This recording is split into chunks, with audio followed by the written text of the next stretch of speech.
Well, you're probably expecting me to be looking around wildly as clips of performances play right now, but I'm not going to, as there were so many incredible moments at the Drag Idol finale on Sunday. It's the final episode for this year, so I guess the only thing left for me to do, of course, is to say, welcome to Snatch Talk. Oh, hello there. I'm the Velvet Snatch, and I'm just about recovered from the stunning final of Drag Idol 2025 at Boulevard. The venue was entirely sold out, with 350 people there to watch the show and to find out which of our 4 finalists would take home the crown. Would it be dancing diva Demetria Phurr, dark horse jack of all trades Sxarlett, comedy and live mic icon Chai Tea, or queen of production and theatre Lillian Larkin? Well, it was all up for grabs as we opened the night with a dramatic performance from Danny D and the Broadway Dancers, showing us just why Boulevard is one of the best nights out in the northeast of England. In fact, a friend of mine from New York had even brought their visiting friends through to the show the night before, because apparently it's better than anything they've got over there. High praise indeed. After that, we welcomed host Gladys Duffy to the stage to sing an incredible parody version of The Winner Takes It All, documenting each of the contestants and the various departures from this year. You love how you're fat, my dear. I find you so uncanny, but you filled me up with fear whenever you said, never mind. It was, as we always get from Gladys, sheer brilliance. Next it was time to welcome the judges to the stage, starting with Plastique, and what last-minute advice did she have for the finalists? Some of the contestants have messaged me through the week, and I'll say what I said to them. And when you come on stage tonight, your number one priority should be to enjoy yourself. You don't get many opportunities as a drag artist to be on this iconic stage. So when you're up here, enjoy every second of it. Only one of you is going to win, so at least make sure 3 of you are going to go home happy, making sure that you've had the best time possible and you put on one hell of a show for this packed out audience this evening. Next up was Penny T, and it looked like she had some big news. Well, the song says a star is born, and yet it looks like not yet. You fucking bitch. I didn't know someone could give birth to their own boyfriend. Anyway. Do you know what? I just want to say for the clarification of YouTube. Actually, I'm just going to say for clarification that when you got shad wine in a threesome on Splash, you didn't end up pregnant. Right. Fuck the competition. Shall we just have a fight? And when pressed, who did she think was going to take home the crown? Because you're the one who will say it. Who do you think is going to take it tonight? Go on, go on, go on.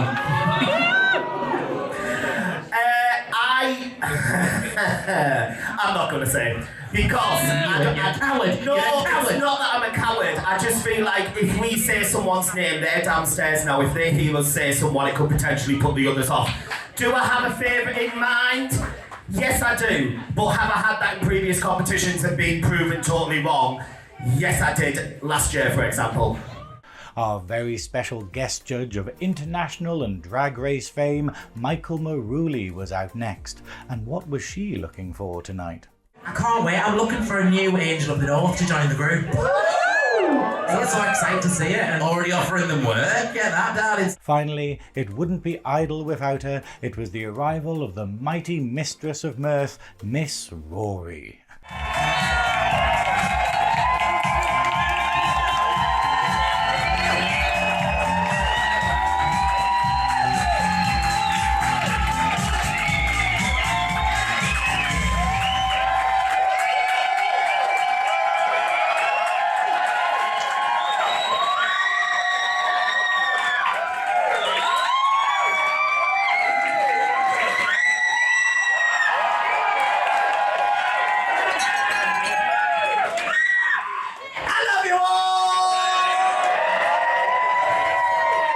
And she had a little bit of tea from when myself and the finalists had been chatting backstage. Ooh. Is there any last minute advice you would give to the contestants to work this room in comparison to that room? Enjoy it, because it'll be the last fucking time.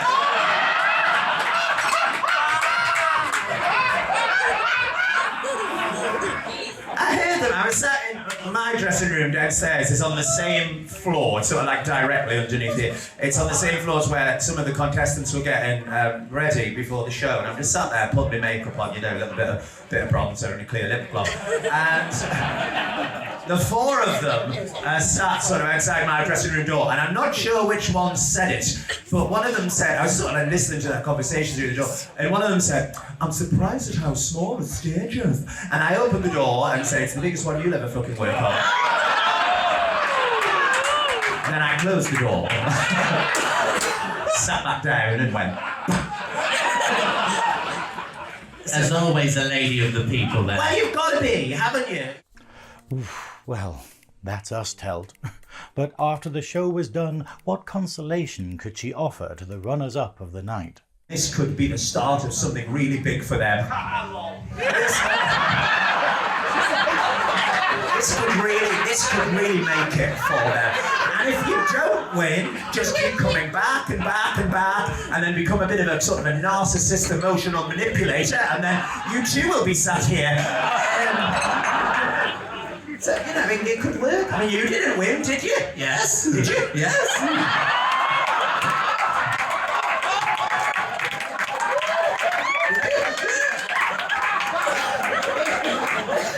Must have been a rough year. Before we got to the first performance though, Gladys reiterated all of the prizes that the winner would be receiving, including the cash prize of £500, while Penny had another prize to add to the pot. The winner will also get a paid gig in Sapphires, do a one-woman show with travel and accommodation and everything sorted out for this.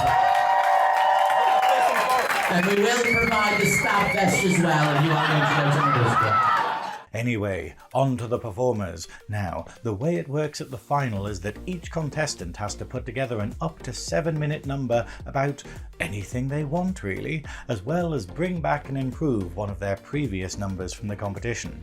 However, rather cruelly, only 3 of them are ever permitted to continue on and perform their second number, despite all the work that goes into them.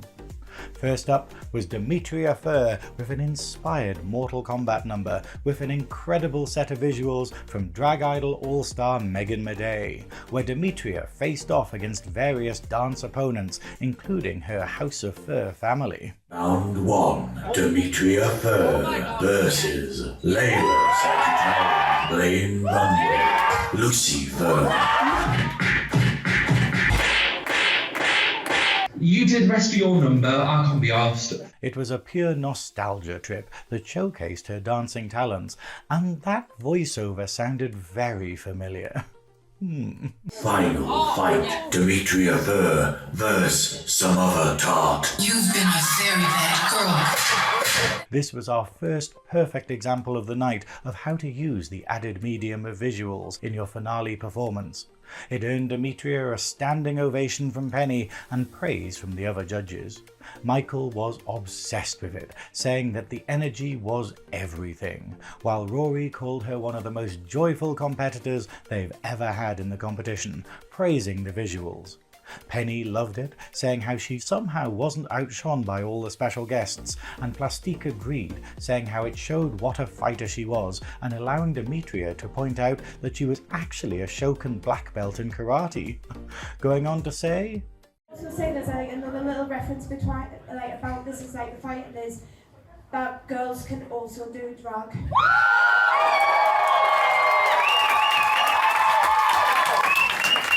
I couldn't agree more, and it goes without saying, but not a single person in this entire competition has called you Demetria Phurr the AFAB queen. You've just been Demetria Phurr, the fucking dancing superstar of Drag Idol 2025. Well done to Miss Phurr, I couldn't be more proud. Finally, Gladys summed it all up by saying that she wasn't an AFAB queen, she was the Fab Queen. Next up was Sxarlett, and as usual, nobody had any idea what she was going to bring. But before that, I caught up with her outside to see how she was feeling about the final, including a very special appearance from Scarlett's mum, who had been there every week of the competition, supporting her at Rusty's. Hey, come on. Oh, you don't. Hey. I've been loving this. I've seen your mum in the audience filming and just looking at you lovingly throughout every week of the competition. It's been so wonderful to see, Sxarlett. Are you excited? So excited. Oh, it's going to be a great. Telling everybody. Yeah. I'll let you get on. Yeah, there we go. Come over and say hi in a minute. Sorry, yeah. Hello. Right, we'll move along a little bit. I'm going to move that. There we go. Cool. Yeah. Okay.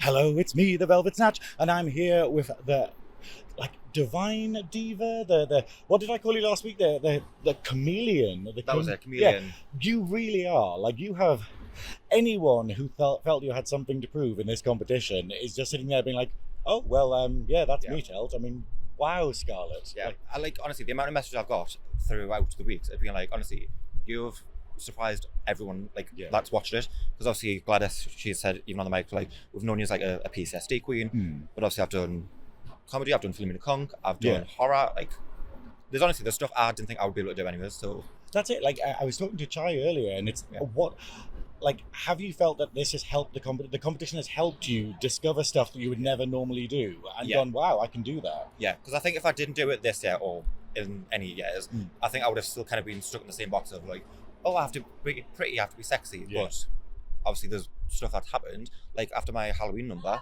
Mia on Under the Brolly, listen now, she was like, you know what, I don't think I can do this, but I'm going to do it anyways. For the oh my god, what is it, Annie? House of Cleaver presents. When she has those nights, she was like, you know what, I'm going to book you already. I was like, wow. But that's it. You've proved yourself to everyone, and you've got to be hot property right now. Like, everyone just being like, "Wow, Sxarlett is amazing. Let's get her for everything." And you should hire Sxarlett, because taking bookings now. You've seen what she can do. I mean, what's been the hardest part of the competition for you, though? I would say, well, I think throughout the weeks, obviously, it's getting numbers prepared and all that. Thankfully, I've had Sweet Boy and their partner help me throughout the entire weeks. And quite you. Getting an eyeful of the gorgeous Alex over there from Boulevard. Yeah. But I think the most stressful part was probably this week.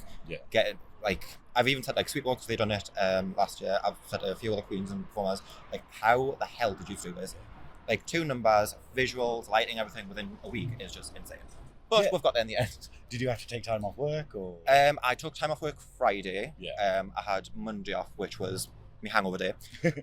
But even then, I was already like, look, just, you need to get a crack on. Don't care how hungover you are, get a crack on. That's it. And how have you felt about the competition as a whole? Like, was it what you expected when you entered? I think, because obviously, I know. Week 2 in 2020, 2021 it was. It wasn't, because I know obviously it's only been like 5 years, but obviously drag has kind of changed. Drag has kind of changed within the years of like what you can do, and obviously like performance-based stuff. And obviously my week 1, which I personally, I'm still happy with, but I get why there was a critique. I know why there was a critique. It was literally just a bit of dialogue and then a song. And obviously now, we had Reese last year, which amazing performer. Their numbers are very much like a mix of dialogue, songs, and bits of skits and all that. And obviously it makes the number more interesting. So I thought, right, week 2, we're gonna have to amp it up, get something in there. So that's where Philomena came from. I have to say though, one of the things that I've celebrated you for as a skill is your ability to lip sync spoken word, which I find one of the hardest things ever, because you have no beat to go with, you just need to know when that word is coming in your track. How do you do it? Is it like a natural ability, or is it just listening and rehearsing constantly? I would say a bit of both, because all the time, like, even if I'm like on the street or something, or if I'm like whatever, I always have headphones on and listen to something. And it's a bit weird, because they'll see me walking down the street, I'll just be like just mouthing along. But it is always like listening to tracks. Like at work, for the past 6 weeks, I've had my tracks edited, and I'll sit at my desk and I'll just listen to what I'm doing. So, Hey, that's it. Repetition, man. No, but thank you so much for speaking to me, and so much good luck in the final tonight. And well done for getting here. Thank you. Love you.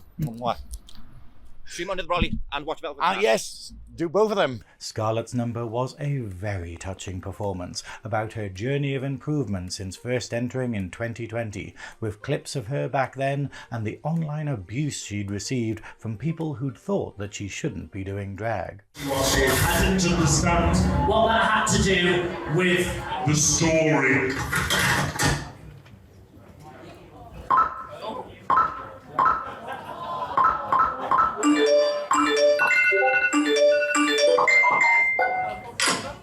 Coming out to tell the haters that they hadn't seen the last of her. I'm far from over. Oh no, haven't seen the last of me. Haven't seen the last of me. And going on to celebrate her run in the competition this time around, before getting her PCSD on and showing off all of her skills, ending with a poignant message for everyone. I doubted myself, I gave up again and again, I felt lost, like we all do, but I had to drive within me to show who I am now.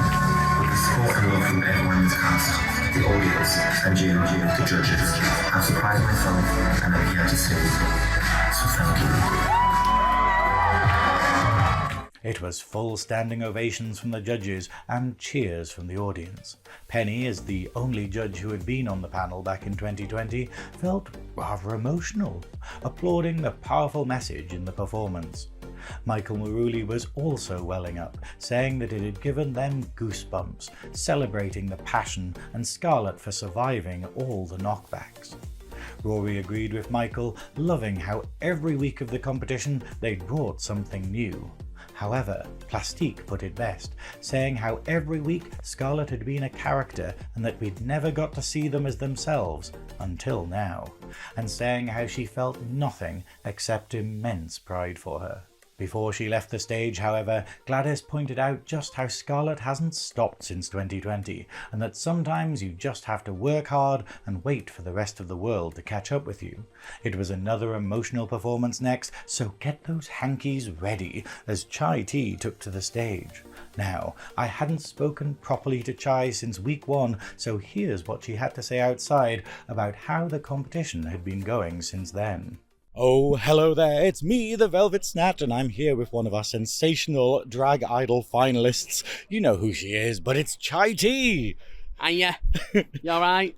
How are you doing? How has this competition been since we last spoke? It's been good. I think you interviewed me week 1, actually, so this is a full circle. No, it's been great. Honestly, I've learned so much about myself as a person and my drag. Turns out I'm campy. I think someone called me a bastard. Bastard drag? Bastard drag queen? I'll take that.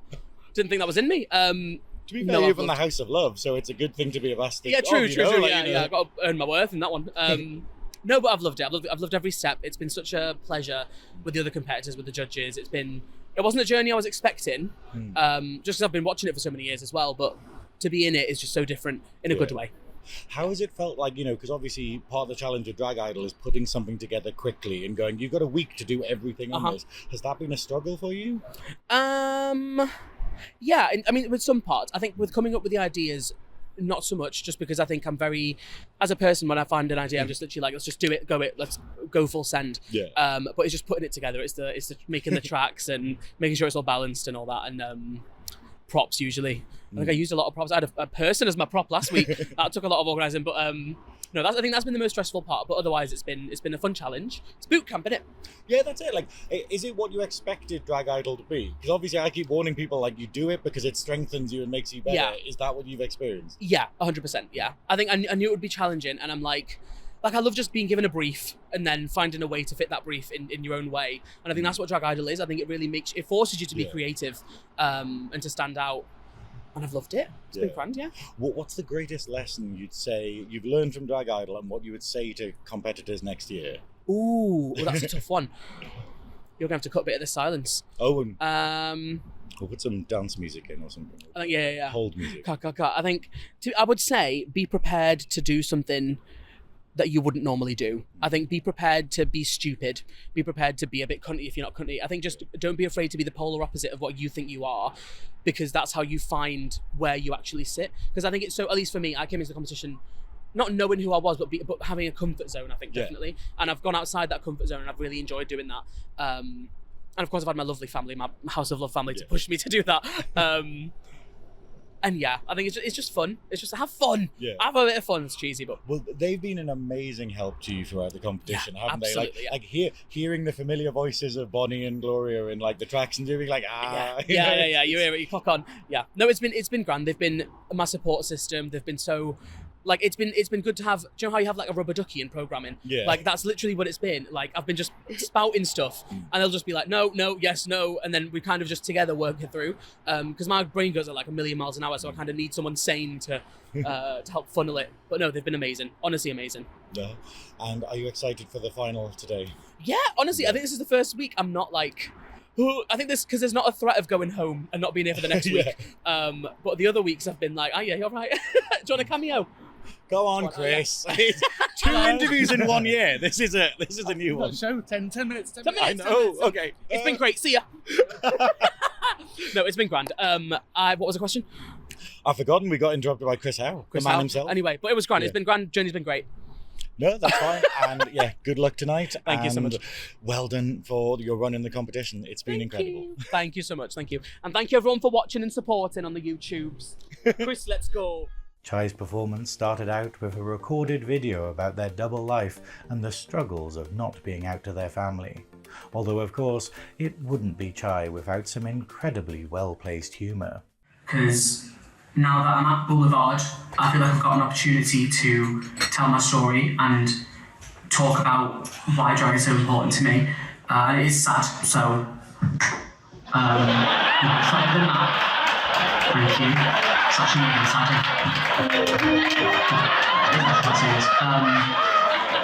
My family don't know that I'm gay. They don't know that I do drag, which upsets me because since moving to Newcastle, I really do feel like I've found my place here and my community. And this isn't something I can just tell my family, but throughout this competition, a fear of mine has been that they'll find out just because this is so public. This number was a celebration of both Chai and the amazing House of Love that she's a part of, with former winner Bonnie Love, entertainer supreme Gloria Love, and Idol alumni Costa Fortune and Cherry Bomb joining her on the stage as impeccable backing dancers throughout, as Chai told her story through Chapel Roan's Pink Pony Club. Oh, mama, I'm just having fun on the stage in my heels. It's where I belong, down at the Pony Club.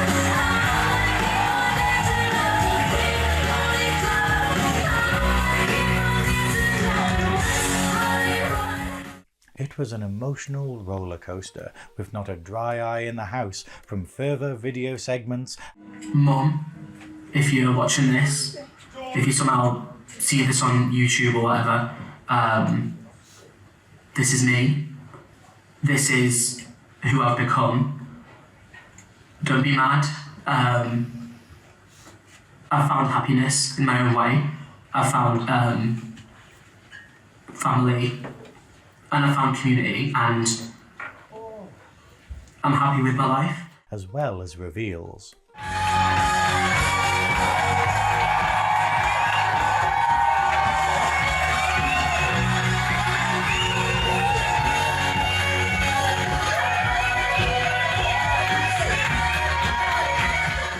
Well, what did the judges have to say about it?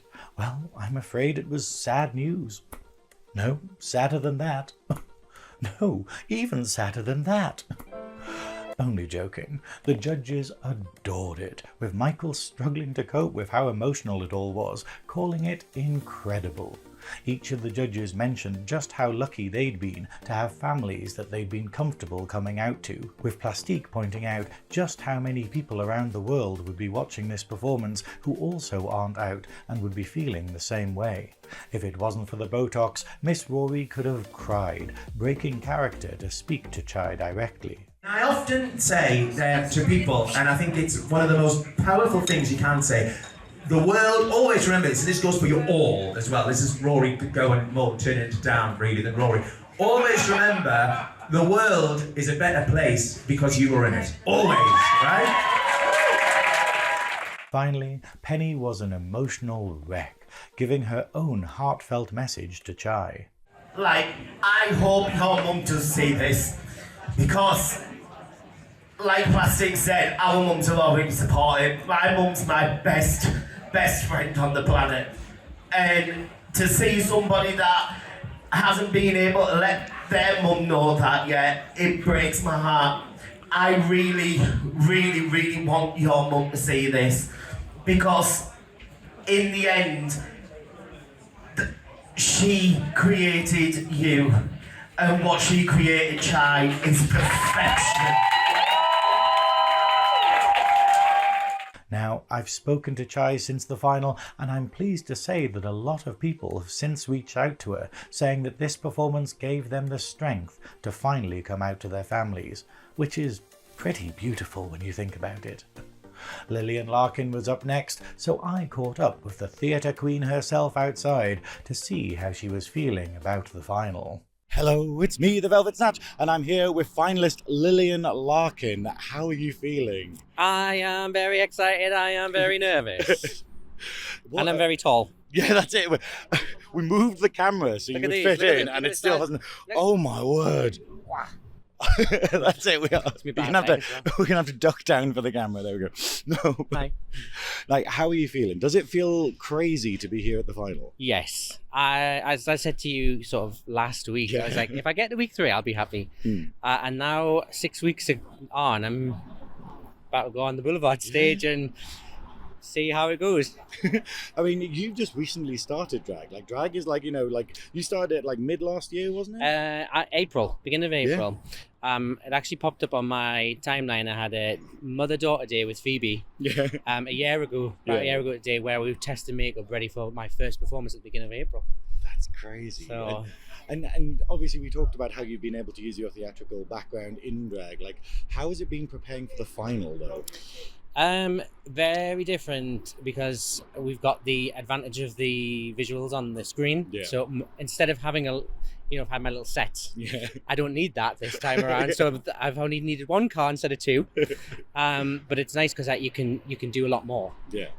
So there's a couple of little things. If I hopefully get to do my second number, there's a couple of really nice things in there that I was up till like 3 o'clock in the morning editing and working full time and editing this thing and putting it all together. Do 2 6-minute numbers as well. Well, that's a scary thing, because obviously people don't realize that you have to submit all of the stuff before the weekend. So it's not like you get like Sunday night through to sort of Saturday night. It's like, no, it needs to be done by like Wednesday or Thursday. Well, it was 6 p.m. on Friday was the deadline. But I finished work at 5. So I wouldn't have had time to sort. So it was the night before, or the morning of that I had to get it sorted. So I had less time. But luckily, I had my ideas in mind literally from. I was thinking when I got to like week 4 or 5, I was like, I'm going to start thinking positively, and if I get there, this is what I'd like to do. So I already had like a head start on kind of getting things ready, rather than it all being in 1 week. No, I think that's good, because like, I was speaking to Sxarlett, and Sxarlett was going, it's kind of crazy being like, I have a week to do 2 numbers, and if you're not expecting it, and you don't want to put too much work in, because obviously what if you don't get there? Well, that's my worry. I feel like I put quite a lot of work in number 2, and it's like, did I put enough work into number 1? Oh no! Don't jinx it. We need touch wood this time. It's my first one. My first number is I feel like I'm taking a bit of a risk. And if it pays off, it pays off. If it doesn't, then I've at least stuck to my guns and done it. I mean, how has it been so far? Like, are you getting a lot of attention because of being in Drag Idol? Like, are there potential gigs coming up? I've already got gigs booked in. Literally week 1, I had somebody message, like, we want you to come to Blackpool and perform. And then through 2 weeks ago, they went, do you want to do 2 more dates? They haven't even seen me do anything yet. They could cancel those, but I hope they don't. But it's coming through with like the amount of followers that I've been getting. Hello, thank you for all the support, and it's mad. I think people underestimate what the competition actually can do.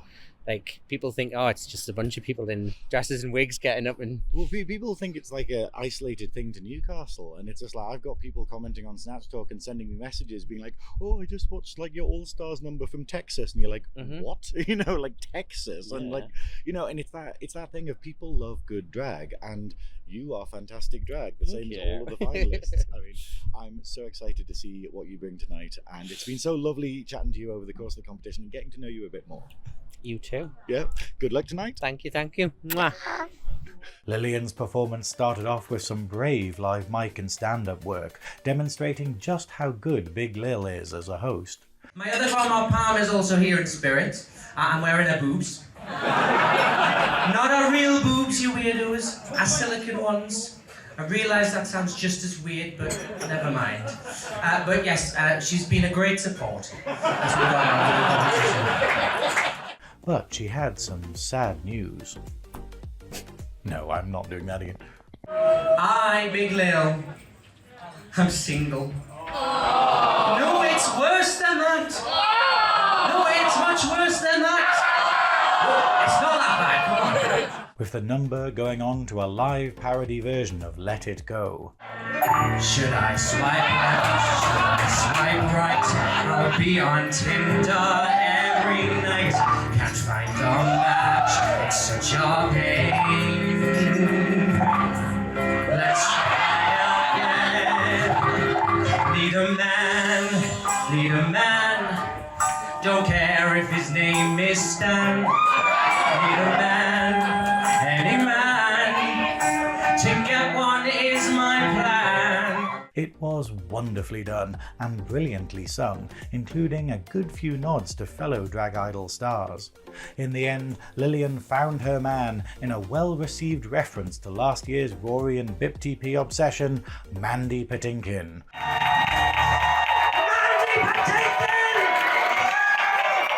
It was amazing, but, and I'm going to get lynched for saying this, it felt fairly safe compared to what the other three numbers had been like. Rory hadn't known what to expect, but she called it wonderful, loving the Mandy Patinkin reference. Plastique pointed out that it was a very bookable number that could be taken to any venue or audience, going on to make Big Lil an offer that she just couldn't refuse. Speaking of it translating outside the competition, myself and Hayden, wherever Hayden is, we're running quite a few events for the Pride Fringe Festival for Newcastle Pride this year. And without approving this with any other members of the board, I'd love to book you for the comedy night. We're doing a comedy night, a queer comedy night at the Stand. And based on what you've done for the last 6 weeks, and in particular tonight, win, lose or draw, please come work with us that one night, because I just think you're so fabulous. Going on to say, I've been talking about all the contestants. When I talk about you, I go, God, I just fucking love Lil. And I love you because you're lovely. You're a wonderful human being. You haven't had an ego. You haven't had a drama. You haven't caused any fucking bother. You just come to Drag Idol every week, being a complete professional, and storm the competition. It's been a pleasure meeting you. Penny agreed with Plastique, calling Lillian the cleverest queen in the competition and saying that the number was the perfect palate cleanser after the emotional roller coaster that we'd had with the previous two. Rounding off the praise, Michael called it absolutely incredible, telling Lillian that she had a huge career ahead of her. After seeing their final performances, it was time for the judges to make a big decision. So, while they went off to deliberate, we were treated to a video of the previously promised Toby Carvery visit, with Miss Rory being the only one turning up in drag and sitting down for a hearty meal with the others. But what did she think of it? I thought it was... It was a fun little time filler, with Rory eventually stranding Gladys out on her own. Rory, could I get a lift home?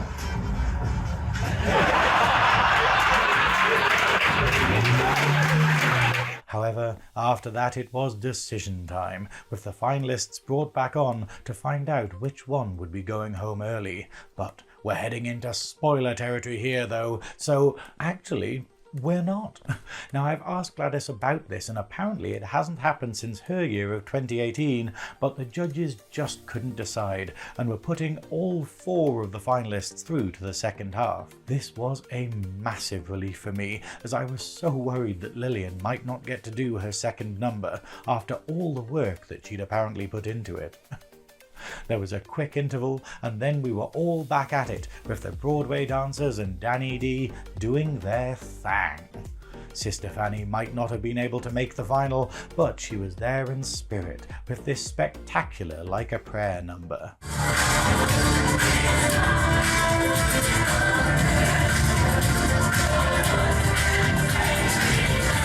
Next, it was a special performance from guest judge Michael Marouli. Or was it? Michael Marouli!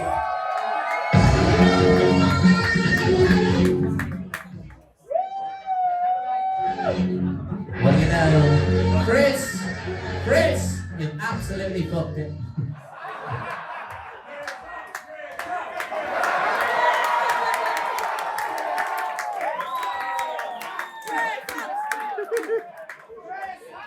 It's times like this, Boulevard, we're reminded why Chris Howe should have had an assistant many fucking years ago. Speaking of which, I mean, we do need to give a big shout out to him tonight. He is Mr. Drag Idol when he isn't. This section was absolutely hilarious and probably isn't in the official video, with Gladys having to fill time for nearly 10 minutes while things were fixed behind the scenes. Giving shout outs to the wonderful Louise from LAH Photography, as well as myself and Mia and Layla from their podcast Under the Brolly. Thankfully, things were soon fixed.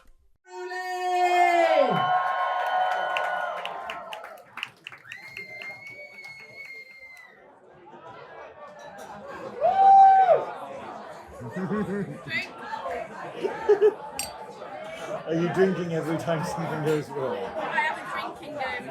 Oh, God. Well, what are you fucking now, everybody? Never mind.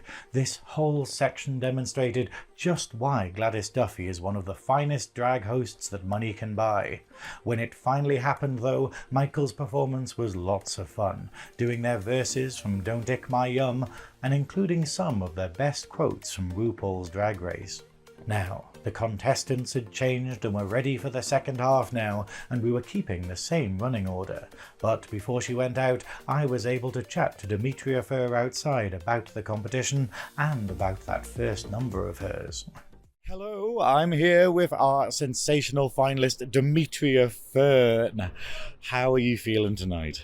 I am so happy. With me and Sxarlett was sitting in the back 2 minutes ago, and we only just worked out it's been now 9 months since I've did drag. Yeah. And even at 9 months, like when I first started, I was so scared. Today I just went out and just went, no it is, I'm just gonna have fun. And like I've got such a family now with all of these. You really do. Like contestants. You've got the actual House of Phurr that you're part of, who are there to got your back at all times. You've got the open drag community, and just all of Newcastle is. We love you, and we're here for you, and you are an essential part of the body of Newcastle, I think. and Sunderland.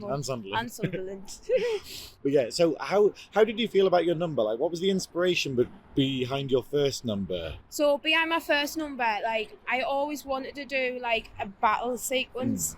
And then I came across like a song, and it was like dance or die. And then we were like, oh, hold on, like maybe like we could go off like a game. That might be quite clever. And then obviously the judges really wanted to see Blaine. Blaine was very excited to get on the stage. And then I have Layla lip sync Slayer on that stage. When can I just say, I told her yesterday, when I first came properly into Newcastle, this is before I even started drag, I went to Newcastle and I went to the show bar and I've seen Layla perform. I was in awe and I became one of the biggest fans of Layla, and to have her on the stage with me, I was buzzing.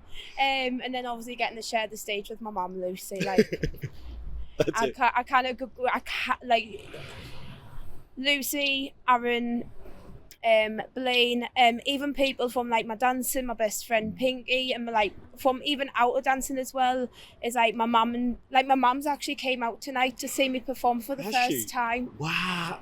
Oh, you'll have to show me. And like our really good friend, so like I went, I'm just going to go out there and just have the best time. You really did. And it worked so well. And your second number, I'm so glad we finally got to see the Shannon Matthews number. It was like, what was the inspiration behind that? I've got a cough. I felt it building up in there. There we go. Are we going to cut that? Who knows, though. But yeah, so I'm so glad that you're so proud of what you've done. Like, what's next for Demetria Phurr? Like what a couple of the ex-queens who's been and kings who's been on the Drag Idol before, they said it's not about the winning, it's about what you get to do after. So since then, I've now been asked to do a few gigs already, which I'm really, really excited. I already done my first paid gig, and that was in Sunderland. Very, very, very, very rare to get one in Sunderland, but it was like such a good time. But I've got a few coming up in Newcastle, so I can't wait. It's been amazing. I'm so excited. But no, thank you so much for speaking to me, Demetria Phurr, and thank you so much. Can I also want to say thank you so much to Velvet for doing my voiceovers. Demetria Phurr. It was amazing. Thank you, Velvet. It was the day after I recorded Snatch Talk and my voice was kind of gone, and I just wake up in the morning and I'm like, well, time to go, final fight. We've got to keep the Sunderland Queens in. We've got to keep them together. I like that. I love, though, that I sent that voiceover and then you changed the routine to fit with an ad-lib that I did on it. Yes. And it made it funnier. And I was just like, whoa, that was just me rambling on the mic, you know? I just loved that little bit and I went, I know who that's going to go for. No, thank you so much for speaking to me, Demetria Phurr, and it's been so good getting to know you over the course of this competition, because you are such a kind heart, you are such a beautiful person. Thank you so much, Velvet. Thank you. Now, for Demetria's revival number, I'd seen what was coming backstage, and I'd helped Layla Sagittaria distribute missing posters throughout the audience. But for everyone else, it wasn't until a bed was dragged onto the stage that they realised that they were finally getting to see the lost Shannon Matthews number from week 2, when Demetria had been ill. Now, for those of you that follow the competition from outside of England, here's a little bit of context about it. In 2008, schoolgirl Shannon Matthews went missing, leading to a huge search operation and police investigation, with her mother, Karen Matthews, making many public pleas for information about her missing daughter, and various newspapers offering huge cash rewards for any information about the potential kidnapping. A month later, though, Shannon was found alive inside a bed at her boyfriend's uncle's house, and it was revealed that the whole thing had just been a scam so that they could claim on the reward money offered by the police. Oh, and the boyfriend turned out to be a nonce as well. Wow. Thankfully, the parents were eventually sent to jail and Shannon was rehoused and given a new identity. Anyway, Demetria's performance started off with the mother Karen, played by drag mother Lucy Phurr, handing out missing posters to the judges as a recording of Karen's voice played against a photoshopped picture of Demetria as Shannon. There was a filmed vigil from former contestants after Oscar's open drag night on the Wednesday before, while the audience used their phone torches in solidarity. It was wonderfully melodramatic, with Demetria finally coming out of the bed.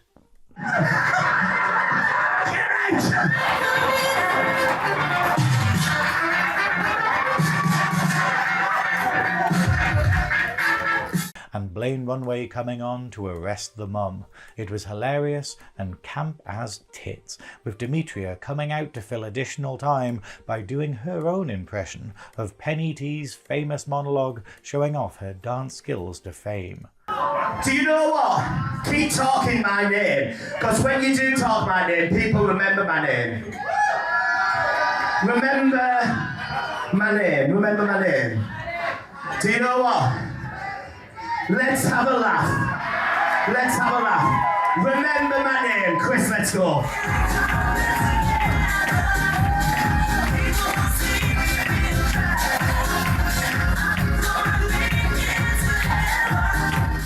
It was naturally a full standing ovation from the judges, with all of them glad that we finally got to see the lost number of the competition. Plastique used it as an example that Demetria can take anything and make it fun, while Penny called it very clever. Rory said that it pushed the envelope just enough, praising Lucy Phurr as Karen Matthews and loving the Vigil segment, letting Demetria explain her love of true crime.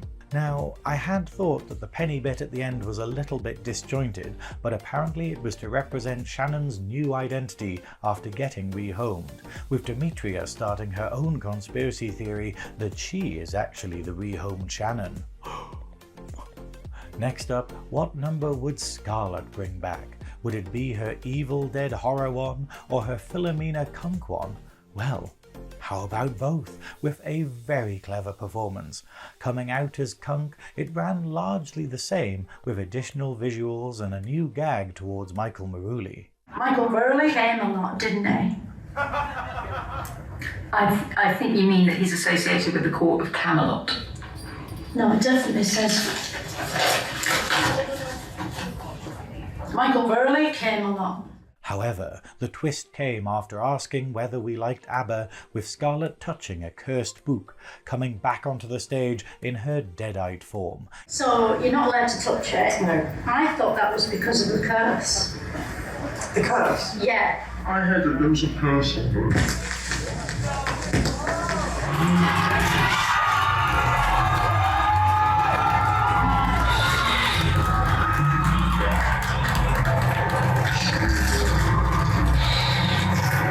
Using footage from the film in her visuals and working in the infamous cheese grater scene of Evil Dead Rise. It was a masterful testament to Sxarlett's skill as a character performer to switch between two very different characters and styles in one single performance.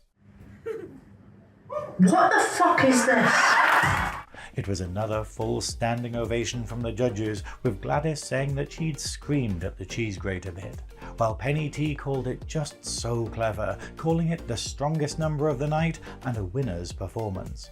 Michael called it incredible, praising Sxarlett's physicality during it, and Rory, I'm nothing special, in fact. We've already fucking done that once, not again. Once her mic had started working again, pointed out the progression from week one, drawing attention to Sxarlett's mum and her boyfriend in the audience, who were both looking so incredibly proud of her. Chai Tea was back next, and after the heavy emotion of the first number, we thankfully had something much more light-hearted to go now, as she brought back my favourite, tavern owner Ale, who was having some financial difficulties, claiming that the taxman would be closing Rusty's Tavern unless she could do something about it. Oh, I've not been this distraught since I have the plague!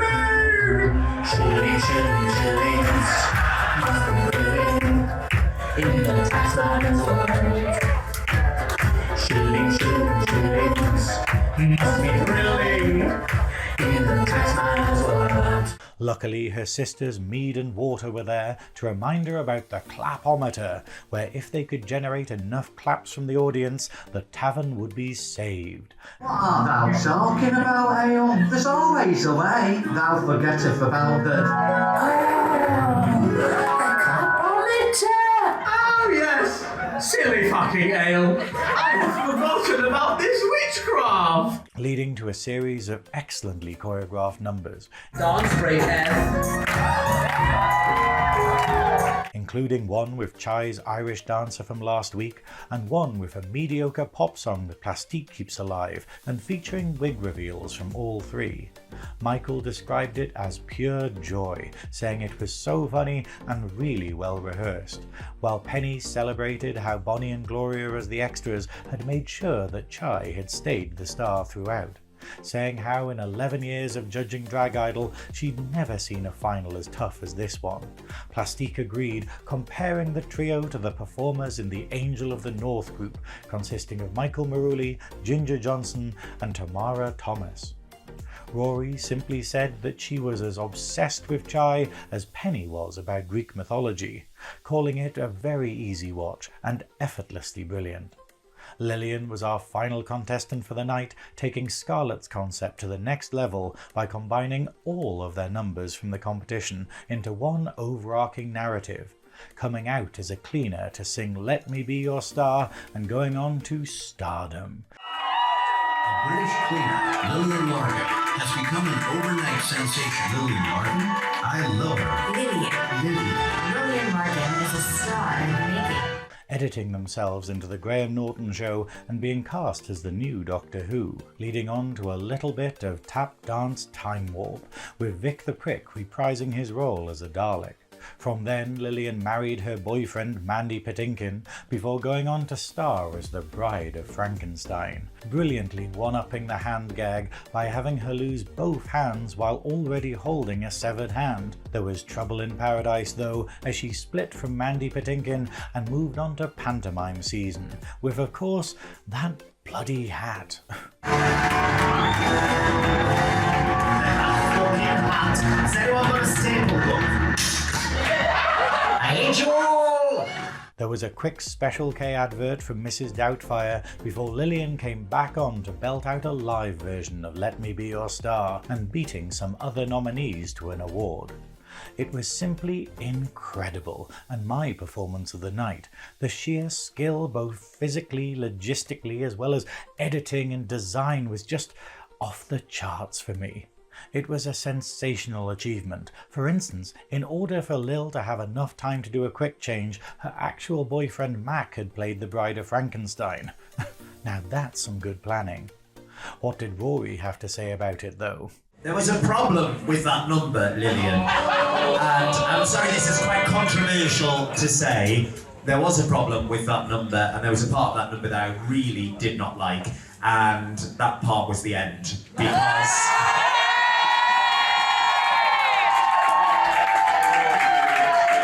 I could have sat through another 10 minutes of that.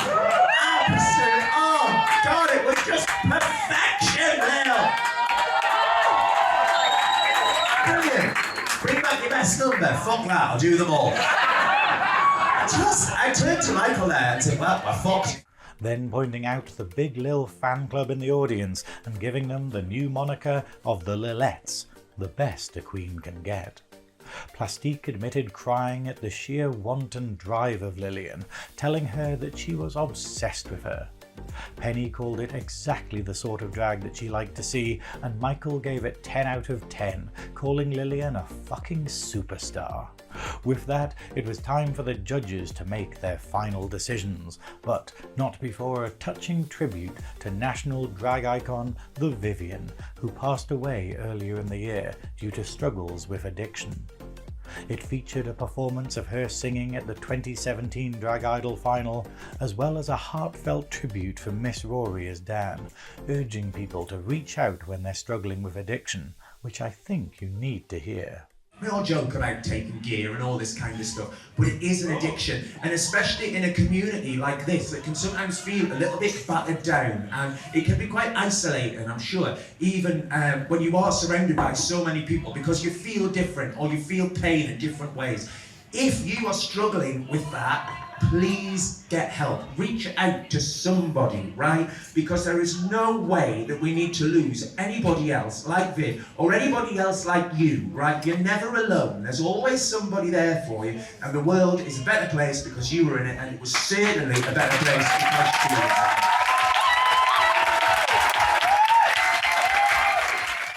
After a final interval, it was time for our returning winner Reese Wetherspoon to treat us to a performance, and honestly, it was as absolutely insane as you'd expect.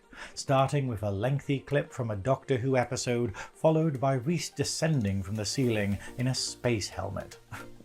Before going on to a new parody song about their uniqueness and just general madness, with huge versions of the judges' faces appearing behind them. It wasn't long until Reese had to blast back off though. Beat me up, Chris Howell.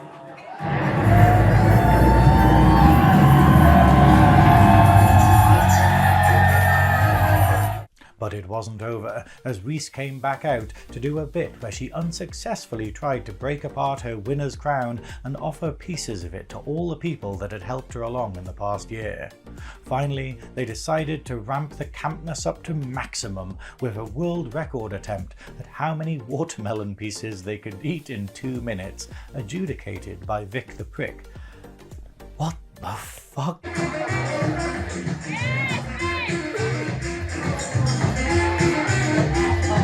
Once Reese was done, however, it was time for them to hand over what remained of their crown to our next winner, and so we are finally heading into spoiler territory here. So if you don't want to know who the winner of Drag Idol 2025 is, grab your favourite cardboard cutout of Angela Lansbury, smother the mouth area with molten Bovril, and climb back up into your attic, as it was time to find out the winner. First, we needed everyone back on stage, starting with the incredible contestants from this year that had been able to make it to the final.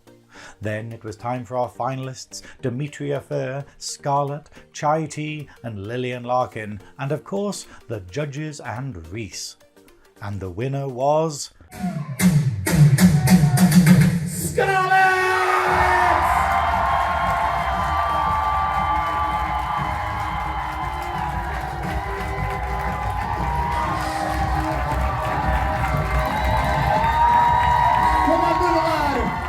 Show your appreciation. Our runners-up this year, Lillian Larkin, Chai Tea, Demetria Phurr. But make the most noise and show your appreciation. Our newly crowned winner, it's Sxarlett!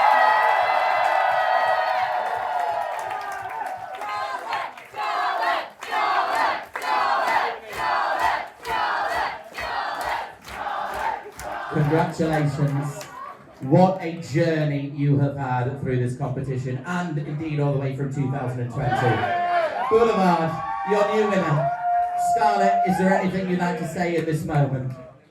I just want to say, compared to obviously I've done 5 years ago, I got pre-up to, I've done drag, probably 3 months of that. Come back 5 years later, I just wanted to show everyone what I can do now, and honestly, thank you. All 4 of them could have taken it home, and Sxarlett had been incredible throughout the competition. I especially liked that there was no 2nd, 3rd or 4th place, just one being slightly further ahead and the rest all equal as runners-up. Now, as Chris brought out her flowers and Reese attempted to balance the crown on her massive hat, it was time for us all to hail Queen Sxarlett and say farewell to another incredible year of Drag Idol. After the crowds had moved on to the after party at Rusty's Show Bar, I managed to get my final interview of the competition with our new reigning queen, Sxarlett. Also, sorry about some of the flashing colours here. The lighting and exposure settings on my camera were freaking out for some reason. Hello there, it's me, the Velvet Snatch, and I'm here with the winner. Is it sinking in yet? Of Drag Idol 2025. Absolutely insane. It's honestly, I thought tonight everyone's done amazing, and we were all backstage after our first performances and thinking, it's like, how are they going to decide? Yeah. And then when they said all 4 were through, it was just like, this is anyone's game. It's just insane. I think it was the respect it showed to all 4 of you as performers to just be like, no, we need to see everything. Yeah, and I thought it was so respectful and lovely. Yeah, I think all the performances here have just been amazing. Like, even the ones throughout the competition that weren't being caught home one, they were just incredible. Yeah.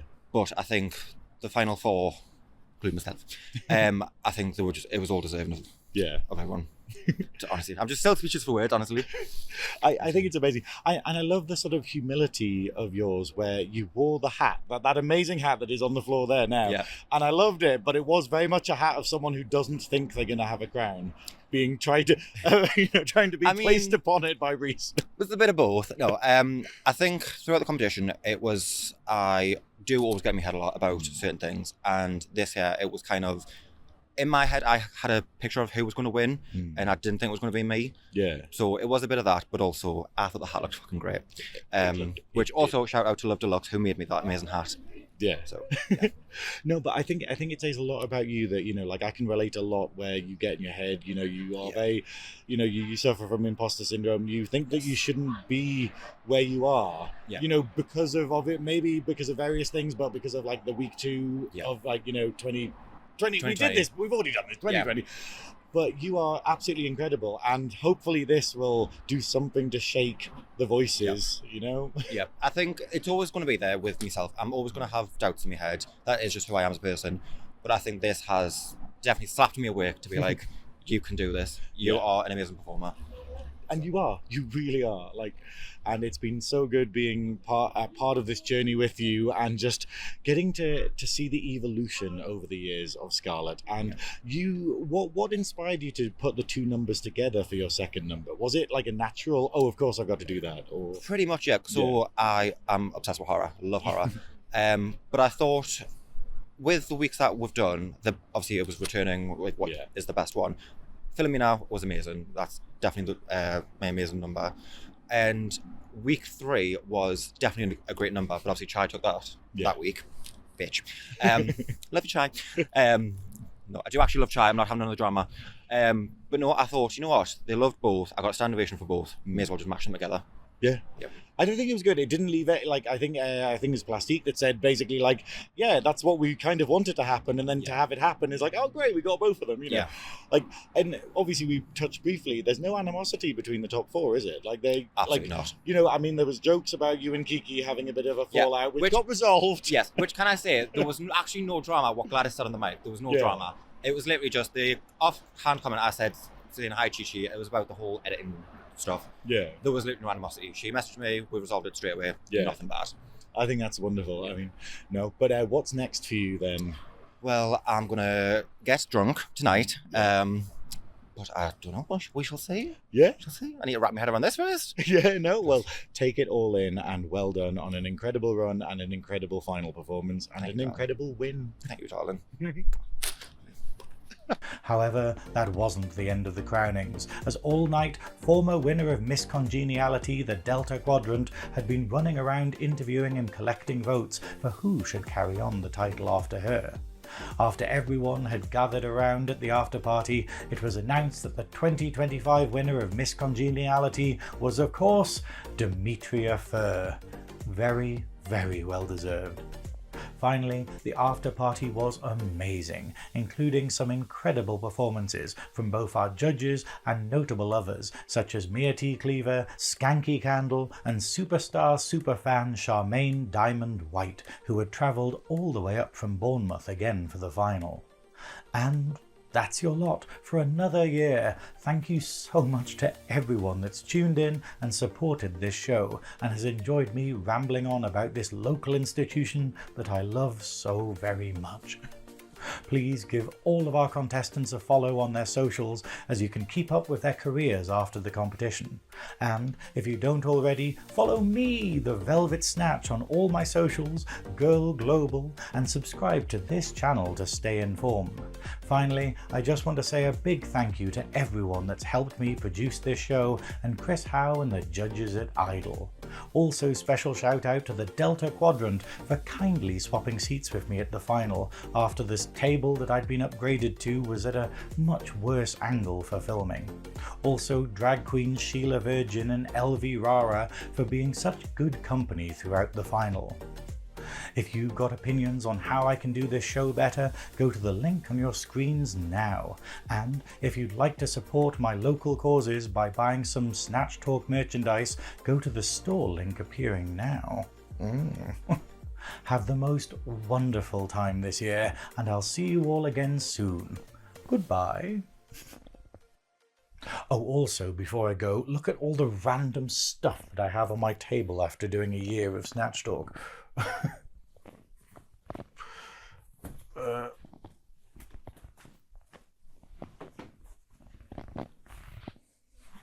Oh, and this tiny pterodactyl that I've had every week.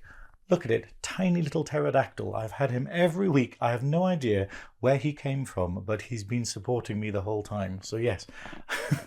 Anyway, have a wonderful time. Goodbye.